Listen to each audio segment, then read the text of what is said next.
పువ్వుల్లో 7 రంగుల్లో ఎంత బాగున్నదే చెలి అందం ఎన్ని కళ్ళున్నా సాలవంటోంది పురి విప్పే నమలి సౌందర్యం చిటుకు చిటుకుమని తళుకు మెలికలను చిదుము చిలిపి చలితో తొడిము నడుము తెగ తడిమి తడిమి తరివేసే గిలితో చెలగాటలో చలివేటలో ఉనికించే గొడవ హాయమ్మ హాయ్ హాయమ్మ ఈ తుంటరి గాలేంటమ్మ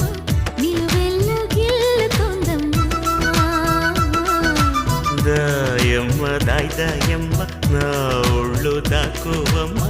గాలైన చేరలేదమ్మా